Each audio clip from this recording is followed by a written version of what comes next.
Odima.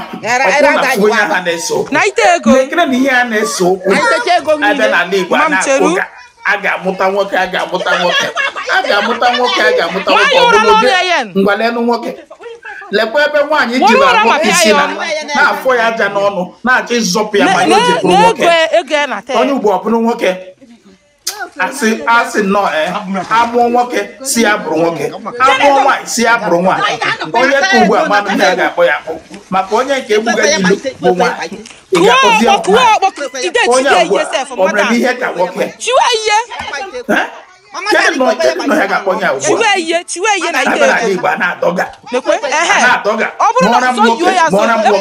ị ga-amụtara nwoke n'ụlọ ị ga-amụtara nwoke n'ụlọ ọkwa nne mụtara nke ugbu a ọ mụtara nwoke nna mụtara nke ugbu a akwa onwe ne nwoke a sị ka agụ ụmụ nwoke ọnụ ugbu a onye ọ ga-apụta ka agụnye ụmụ nwoke ibe m ya ewutala ụnụ na nwaanyị ibe m jidere nwoke ibe m n'afọ ya ka n'afọ olugbu na-eme ya ihe niile a mana nsogbu adịghị amanụ m maga ma sị na onye ugbu a bụ nwoke ma ọ bụ nwoke amaghị m ka a ga-akpọ ya akpọ mana ebe ndị Igbo na-asị emenyere nwa ogbugbu emenyere nwa nọsi ike menyekwara danne dị nọ n'ụlọ egosigo m ụnụ nwoke aga m egosi ụnụ nwoke ya bụ dimkpa nwoke ndị nke a Igbo na-asị afụ dimkpa afụ ogwogwo ime ya aga m egosikwa ya ụnụ taa ụnụ ga-afụrụ ya cheta na Igbo na-ekwu okwu wee sị okwu a na-asụ anya ọ bụghị ya ga-ekwu onwe ya okwu ọbụla a na-asụ anya ọ bụghị okwu a ga-ekwu onwe ya ọ bụ ya kpatara mgbe ụfọdụ Igbo na-agwa ụnụ wee sị na okwu na-aka mma n'ọnụ onye nwe okwu okwu na-adị aka mma n'ọnụ onye nwe okwu maka na ọ na-abụ asị jụba ajụjụ ala asị jụọ ya ewi n'ihi na ọ bụ ewi tụrụ ala wee hụ ndị mmụọ nji na-agwa ụnụ na asị ka achọba ijiji anya pịara onye a ga-aga ịjụbụ nwaanyị na-ere ogiri maka na onye gba akpụkpụ ma ebe ọ na-afụ ya onye ahụ dị mma amaghị ihe onye ibi na-ahụ mgbe ụfọdụ eburu ozu onye ọzọ ọ dịka ebu osisi kpọrọ nkụ ya bụ onye ọzọ amaghị ọrịa ime ahụ o nwere ike okwu bịara onye ọzọ mgbe ụfọdụ efu ka ndị mmadụ nwere ike a na-ekwu ya bụ okwu a na-ete ya mmanụ mana ọ bụ na onye nwe okwu aha were ọnụ ya wee kwuo ya ọ ga-ekwu ya gbawa okwu aha ada ụda dị ka ọ kwesịrị isi wee dị maka na onye nwe isi ọgụ adịghị mma isi ụnụ gaba ụnụ akpọ m mgbe onye nwe isi ọgụ na-asị ụnụ gaba ụnụ akpọ m kedụzi ndị ọ na-asị ha gaba ma kpọọ ya Igbo na-adị ekwu okwu mgbe ụfọdụ ha sị gị na anaghị ahapụ isi egwuji olu anaghị ahapụ isi egwuji olu o nwere ebe anya na-ele ebe ahụ anya na-ele bụ n'isi ihe o ji wee dị etu a bụ maka na a na-ebu ụzọ wee fụ isi onye gara ọgụ tupu ajụba ya kedu isi ndị o butere ọ bụghị na onye gara ọgụ ikekwa isi ya anọghị ya n'olu gaa na-ajụzi kedu isi ndị o butere ị ga-ebu ụzọ hụ isi ya tupu ịjụba kedu isi ndị o butere mere Igbo o ji wee na-asị gị a na-ebu ụzọ fụ ihu nwaanyị mụrụ nwa tupu ajụba kedu ihe ọ mụrụ ama m na ọ bụrụ na ị na-esonyere m n'ọnọkọ a na-ekiri ọnọkọ a kwamgbe bụ gwa m okwu na Ogene TV m ị ga-ama na o nwebeghị mgbe m kwukọtara okwu ihe banyere onye ndu Nnamdi Kanu wee mechie ọnụ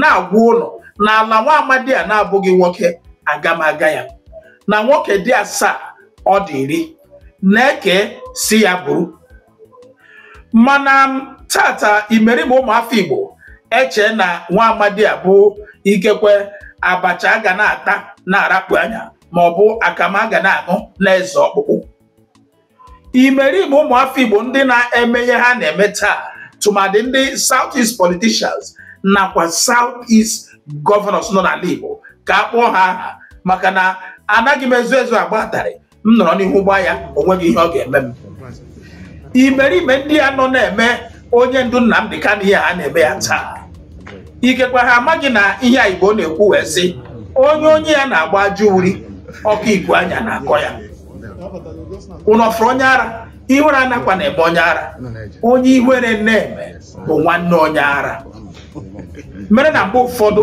imerime ndị mmadụ anaghị ekwe ka nwanne ha bụ onye ara nwere ike na-agarị n'iro ma ọ bụ na-atụtụgharị ihe maka na a ga na-atụ ya aka atụọ ya aka asị na ọ bụ nwanne onye dị etu a ka ọ bụ nwanne onye dị etu a. Ọ naghị adị mma ma ọ bụ onweghị onye ọ na-adị mma n'obi ga-eji ihe ọjọọ wee na-adụnyere ya. Ndị Igbo na-asị agbakata nkịtị eghe ọnụ. Ọ bụrụ na ị ga-echetakwa na n'ọnụ ka onwego bụ m kwuru sị ndị ụmụnne anyị ndị bụ ndị ọkaikpe na-ekwuchite ọnụ onye ndu Nnamdi Kanu n'ụlọ ikpe si na ọ nwekwala ka m si maka na uche obi onye adọrọ njọ ya mkpụrụ ebe a bụ uche obi m. Ọ bụla dị akwụkwọ nsọ sịrị na obi dị ahụ onweghị onye ga-amacha ihe dị n'ime ya, onweghị onye ma ihe na-aga ndị a n'obi. M jiri sị mgbe ụfọdụ ọ dị ka sị nyobezie ihe banyere ndị enyobe ma ọ bụ njụbazie sị ihe a ọ bụ etu eze ndị a dị ka ọ bụ akwụ ka ha tara. Mgbe ụfọdụ m na-ajụzi m sị ndị a ha bụzikwa ndị ọkaikpe, ha amazikwa ihe ha kwesịrị ime ka ọ bụ na ha achọghị ime ya. Maka ọ bụrụ na ụnụ soro ihe ndị gagoro n'obodo a na ụbọchị ole ma ole, ụbọchị agụ nwoke na onwe ya ya bụ onye ndu Nnamdi Kanu agụ ji egbe, ụbọchị ahụ ọ nọ, ụfọdụ n'ime ụnụ nwere ike isi ihe ọ mụrụ ụbọchị ahụ o meteghị ya, ụfọdụ nwere ike isi na o mefere ya oke, mana ọ bụ oju nkịta anya ọta onye nwe ya. Dịka m na-agwa ụnụ na ọ bụ na okokporo emeghị ka onye ara, ụmụnna ya agaghị alụnye ya nwaanyị. Ụnụ fụrụ n'ụbọchị ahụ ka o si nọrọ n'ebe ahụ na-agbọ ka agụ, ka o si nọrọ n'ebe ahụ na-ekwu na-emetụgasị okwu aka, okwu ikekwanye abụ ihe ndị kwesịrị isi n'ọnụ ndị ọkaikpe wee pụta, na-atụpanyegezi ndị kpọrọ onwe ha jọjis okwu, na-agwa ha, na-arụtụrụ ha ya aka ebe ọ nọ ọbụla dị n'akwụkwọ iwu Constitution Nigeria na ihe dị etu a, ihe dị etu a, ihe dị etu a, nke a kwesịrị ekwesị, nke ekwesịghị ekwesị. Ma na-ajụzi ọ bụ na ndị ọkaikpe a na-ekwuchite ọnụ ya na-abụ ha afụsị ọnụ nnụnụ ajụba ebe o si eri nri? Ọ bụ na ndị a ruo n'ala ndị mmụọ ha ajụba ma ndị nwụrụ anwụ ọ nọkwa ebe ahụ? Kedụzi ka ndị a ga-echefuzi ụzọ wee banye ime ọhịa? Ọ bụ na ha amaghị ihe ndị onye ndu na-ekwu ka ọ bụ na ọ dị ha arụ n'ọnụ ikwu ya? Ọ bụrụzie na ọ dị ha arụ n'ọnụ ikwu ya, ụnụ fụrụ ka o jizi ọnụ ya wee kwuo ya ụbọchị ahụ. O nwezi ihe ahụ nụ na-atọ egwu ga-eme ụnụ ya ka ọ sị ka ọ bịa mee ya, iji hụ na nwa amadi a dịka m na-agwa ụnụ ejikọ ndụ ya na onwe ya were chụọ aja na ihe banyere ọnọdụ ihe metụtara ndị Igbo, nọrọkwa na-ekwu ya na ọ bụ ihe ziri ezi ka ya na-eme. Ask your pastors on the imams in the mosque, because they are claiming they're holding a holy book in the mosque. Go and ask them, why can't you speak out against what is happening? You're a man of God. Men of God and women of God, so to speak, should speak the truth always. That's why you're a man of God. Why is it that you're there in your palatial mansion in Abuja or in Lagos with money and tithes people gave you, hoping you will take them to heaven through the path of truth, and you saw impunity happening, and you kept all the big Yoruba pastors of Winners Chapel, of Redeem, and all of the rest of them, the synagogue, mountain on the fire, fire in the valley, fire in upstairs, fire in downstairs. You claim you're worshiping God through Christ. Christ epitomized truthfulness. All of you.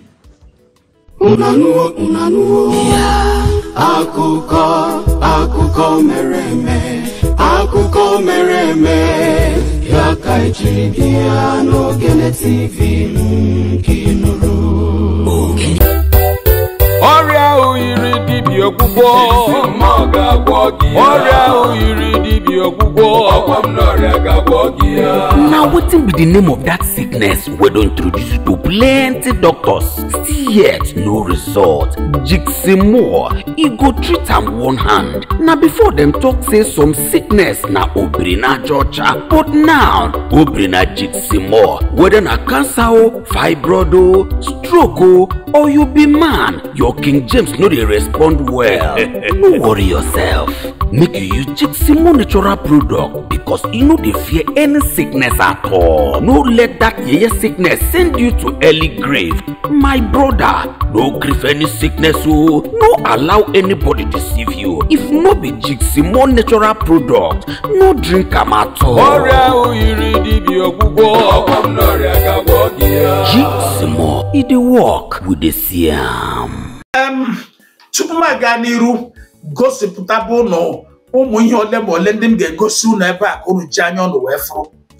O nwere ụfọdụ ihe ndị gbagwojuru m anya nna amaghị ma ikekwa ọ gbagwojuru gị nwa gị anya, maka na ọ bụrụ na ihe ndị ọkaikpe na-asị na emere case adjourn indefinitely, ihe ọ pụtaziri bụ na echefuola ya, mgbe ọ bụla eji chetakwa ya ekwuba okwu ya.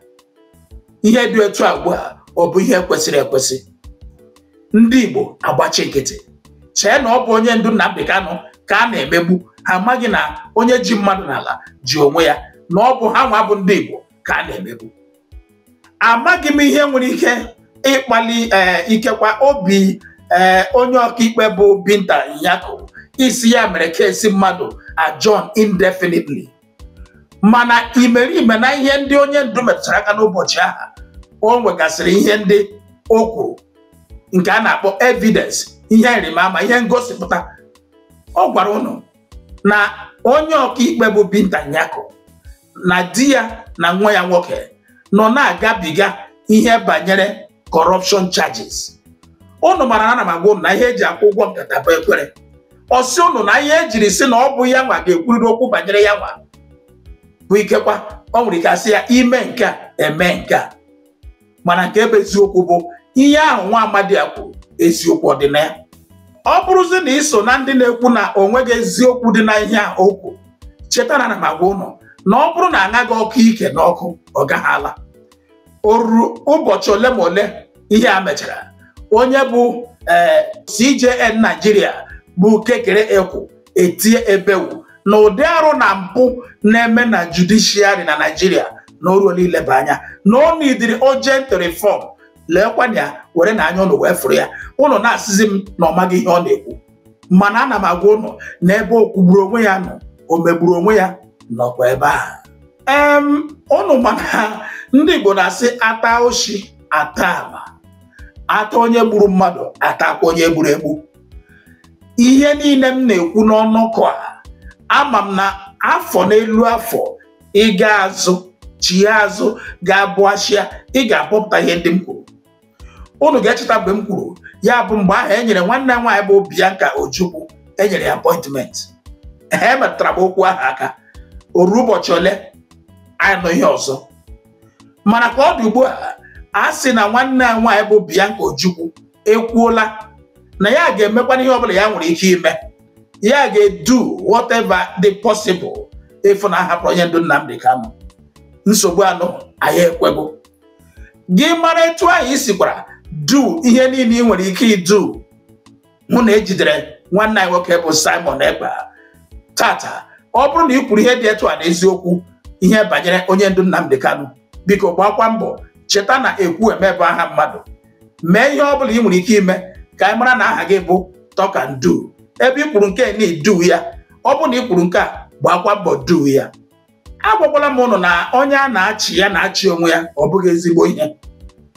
Ndị Southeast politicians, Southeast governors, Southeast senators and reps, Southeast traditional rulers, Southeast religious rulers, Southeast ndị dibia, ndị niile ọnụ na-eru n'okwu na Southeast. Tata ihe m na-agwa ụnụ bụ inwere onwe ụnụ menwe ụnụ. Ụnụ chena ụnụ mega onye ndu, iche na ị na-eme ya na-eme onwe gị. Ụnụ mega onwe ụnụ, ihere ka ụnụ na-emenye onwe ụnụ na ihe a na-eme ụnụ n'obodo a bụ Nigeria, na ihe anyị na-agabiga n'obodo a Nigeria. Ọ bụrụ na ihere ya anaghị eme ụnụ, mara na ụnụ kwesịrị ka a na-emere ụnụ ihere. Ụnụ chena ụnụ na-eme onye ndu Nnamdi Kanu, mana ụnụ echefuo na agwago m ụnụ na ụkwara na-akwa enwe ya na-akwa osisi ọ nọ n'elu ya. Aga m atụfu oge ụnụ taa ka m gosi ụnụ ihe ole ma ole ụnụ were anya ụnụ wee fụrụ ya, marazie ji ga n'ubi na nke ga n'ọba, mara onye a ga-akpọ nwoke na onye a ga-akpọ nwoke. Kirie na ihe ndị a ka m chighata azụ. Ọrịa oyiri dibịa ọgwụgwọ. Ọrịa oyiri dibịa ọgwụgwọ.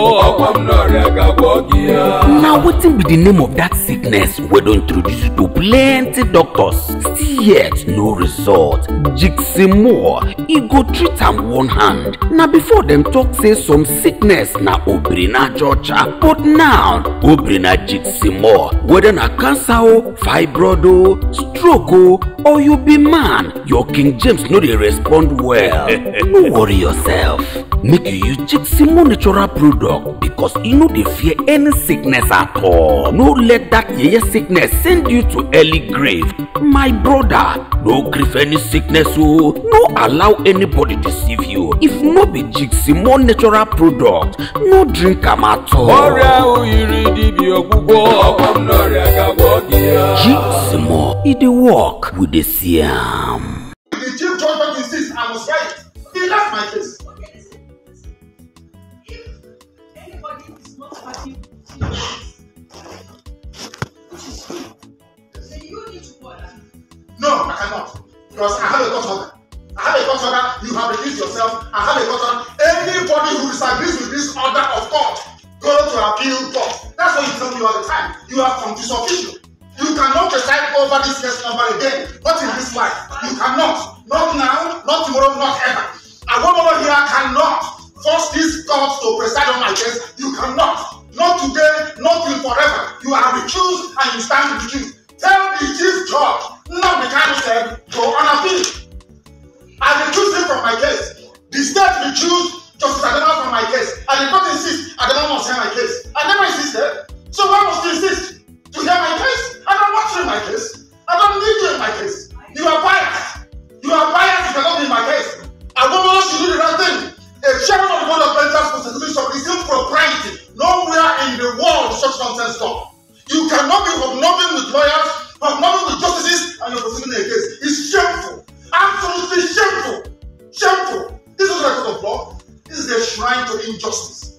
And I will not subject myself to it. You stand recused and you must make my case. You cannot write me.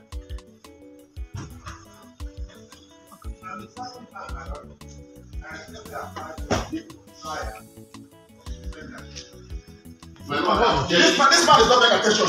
There is an order of recusal, and he's a senior advocate for goodness sake. There's an order of recusal. Is that not the rule of law? The law says if you disagree with this, you go and appeal. You are a grown-up man. Because of 300 million, you're behaving like a child. Go and appeal. Because of money. Because of money they're paying you from ATM surface, you are here standing and smoking evil. Because of money. A grown-up man like you say you are going to behave like a man of honor. The rule of law says you go and appeal.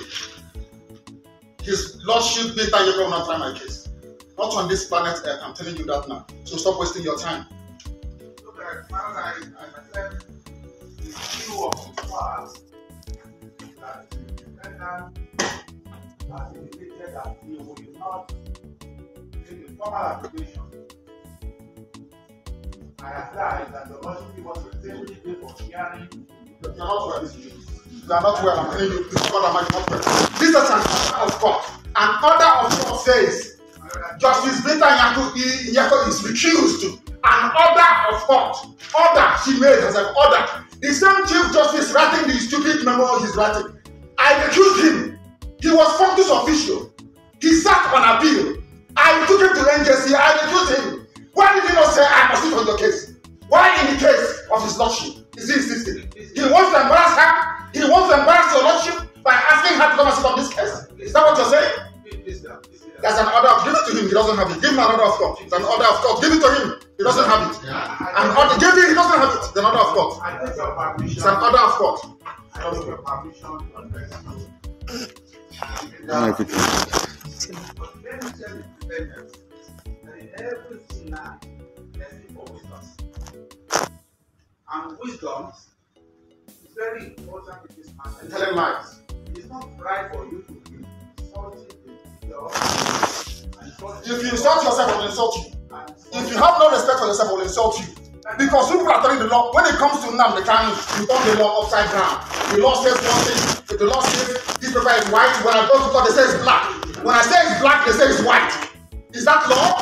I'm asking you, a senior advocate of Nigeria, is that law? Is the memo from Chief Judge, is memo from Chief Judge sufficient to set aside a court order?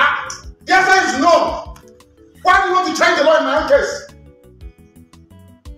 His Lordship, Justice Netanyahu, stand recused in my case. Cannot try me. Why don't you get it?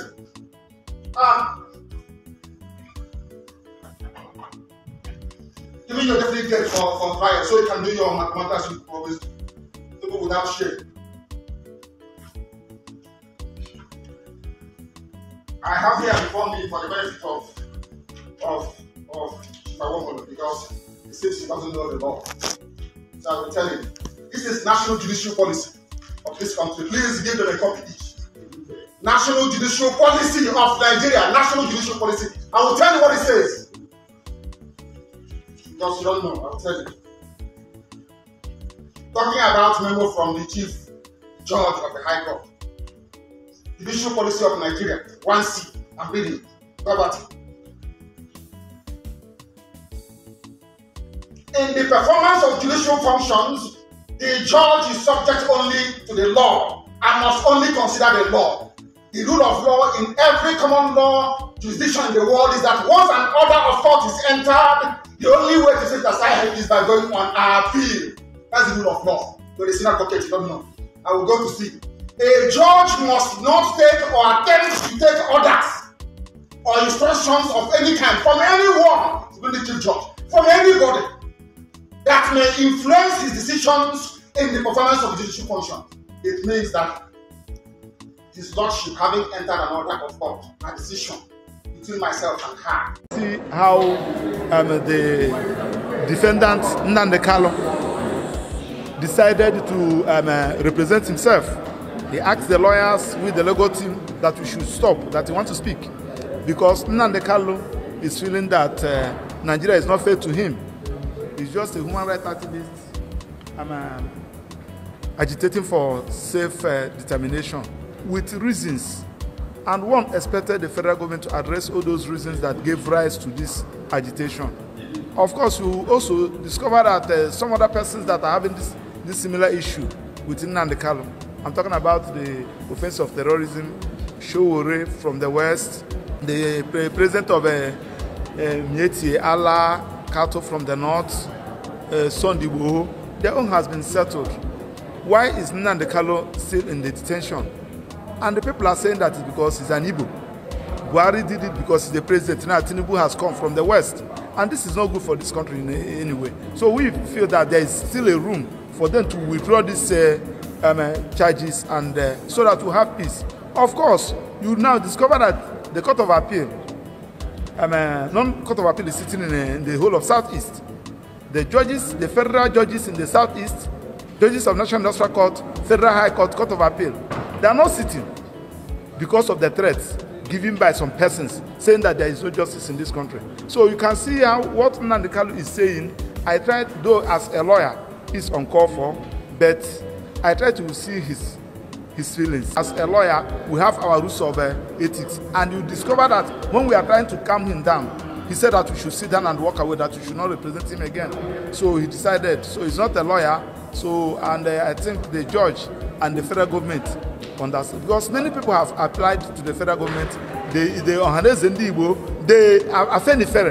many other persons have applied, has begged the federal government, please use political means to resolve this particular matter, releasing Nnamdi Kanu so that we have a peace. So, and now the judge, on the issue of the judge recusing herself, there is a subsisting court order. That's what Nnamdi Kanu is saying. One expected the judge to first of all set aside that order. I don't say you give the order, you have the right to set aside the order. And even that to set aside the order, you to have now give way for you to have jurisdiction into the matter. Except he called us and asked us to continue. From what is in the court now, he has, maybe because of today's proceedings, are you going to say, because I have a letter he gave me, and that letter has not been withdrawn. So if he wrote to me and asked me, I will withdraw. It's my pleasure. Well, there's no way this case could have gone on anywhere. Because in the first place, the court had lost jurisdiction to sit over this case since September last year. So we came here today on a limited appearance. We appeared under protest out of utmost respect for the judge and for the court, to listen to the court as to the reasons why we were invited before the same court that was recused in September last year. Nigerian public needs to understand the nature of a recusal. A recusal comes as a court order, and even non-lawyers are aware that once an order of court is made, the only way you can set it aside is to take it on appeal. Nobody appealed this order. The order is extant and subsisting, is still valid, and we were invited today to be informed about some memo from the Chief Judge that we don't even have a copy of the memo. So our submission on the record is that the court stands recused until that order is set aside. Well, Senator is a word of art for indefinite adjournment. So she had no business, the court, like I said before, even having the case before her today. So adjourning it, Senator or not, really, it doesn't apply. But remember that we had requested this adjournment Senator last year, but it wasn't granted. So but now, well, it's up to the judiciary and the federal government. We are not the prosecutor, we are the defense. You throw the ball to us and we catch the ball. We cannot reinstitute the case. Let them do the right thing. Our client recused the judge, and the judge consented to the recusal through a court order. So we await the day that this case will be recalendared before a new judge to try it. We are not afraid of trial, but we are afraid of injustice. Well, under the Constitution, it shall be resisted. It will be unconstitutional to have the same judge who stands recused to recalendar the same case and try it. Now wetin be that sickness we don introduce you to plenty doctors, yet no result. Jiximo go treat am one hand. Now before them talk say some sickness now brina jocha, but now who brina Jiximo? Whether na cancer o, fibroid o, stroke o, or you be man, your King James no dey respond well. Use Jiximo product because you no dey fear any sickness at all. No let any yeye sickness send you to early grave, my brother. No grief any sickness o. No allow anybody deceive you. If no be Jiximo natural product, no drink am at all.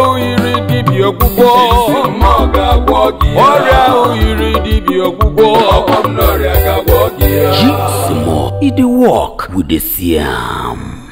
Okwu ekirila hacha. Una anụ na ma n'ọnụ onye ndu Nnamdi Kanu. Ikekwa ga-eche na ihe okwu onwego okwu dị n'ime ya. Ịnụkwala n'ọnụ ndị ọkaikpe bụ ndị na-ekwuchite ya, ma nwanne nwoke bụ Maxwell makwa nwanne nwoke bụ Aloy Ejimakor. Una anụgo n'ọnụ ha. Okwu na afụ ya ugbu a na ihe a m na-agwa unu sị ihe emega ndị Igbo n'obodo a ndị a kpachara anya na-eme ya, maka ọ na-abụ okeru ndị Igbo n'aka asị ka ekegharịa ya. Ụtara hụ ndị Igbo ya ebu eze. Ụbọchị ọbụla onye Igbo gara ịchọ nwaanyị, ndị ara niile ekpuru wigi mee mekọp mapụta n'iro. Ihe emega ndị Igbo n'obodo a o ruole nke ma onye ukwu ma onye nta bụ onye Igbo esi mba ozuole, enough is enough. Ọ dị mma, mana ọ bụrụkwa na unu kwetara ihe unu na-arachanye n'ọnụ na-eme tankma si na ọnọdụ anyị dị mma ka anyị nọ nwanne ya, mgbe ọbụla o jiri masị Chineke ya gbanwere anyị ọnọdụ. Ama m na unu fụkwara ozi si n'aka ndị Jiximo ọgwọ na ọrịa ya bụ miracle in a bottle m na-agwa ụnọ maka ya. Nwanne were ya zọbagode ndụ gị, maka onye dị ndụ na-ekwu ọ ga-aka mma na edere ndụ taa wee fụgodi ihe a ndị iro na-akpa nkata ndị a ha na-akpa, mara ma ọ ga-ehi mmiri ma ọ gaghị ehi mmiri. Otu onye ara sị kama ya ga-ahụ obodo a dị mma ka ya dị ndụ ọgba aghara. Nwanne, lezie onwe gị anya, gwọọ onwe gị ọrịa, lezie nwanne gị ma ọ bụ nwanna gị anya, nne gị ma ọ bụ nna gị, onye agbata obi gị aha nwere nke aha na-aya ya dịgode ndụ ka anyị na-ele ndị a ha na-emekwa ihe ha na-eme, maka na agbara n'otu ụbọchị ihe a Chichi gwara ụmụ ya ga-emecha wee mezue. Chichi gwara ụmụ ya sị ihe dị ọkụ ga-emesịa wee jụọ oyi. Ọnwa ịchọrọ ka mụ na gị karịa, ma ọ bụ ịchọrọ ịjụ ajụjụ banyere ọgwụ abụ Jiximo ọgwọ na ọrịa, ịchọrọ ịma ma ọ ga-emenwu ihe dị na ọrịa ahụ ikekwe ichere na onwe gị ọgwụgwọ, zitere m WhatsApp message kpọọ m akpọ ka anyị karịa nwanne ịgwa gị eziokwu ị ga-afụ ihe dị iche na egbe na egbe ị ga-afụ ihe dị iche na kwunu na kwudi ị ga-afụ ihe dị iche na dukpe na dukpe. Ọ dị mma, atala m ụkwa jee eze etu a ga m ga-esi wee pịachie na agba gwa m okwu nke ụbọchị taa. Ọ bụrụ na tata bụ izi na-ekiri chanel abụ Ogene TV m, biko gba mbọ metụrụ m aka ebe anyị tere sọskraịb ka ị na-asọskraịbụ ga-agba mbọ tụsakwa ozi a ka ụmụafọ Igbo ndị ọzọ wee nwee ike wee fụ ya. Ana m asịzi unu ka ọhịa dịka enwe amaghị ya ga-emesịanụ.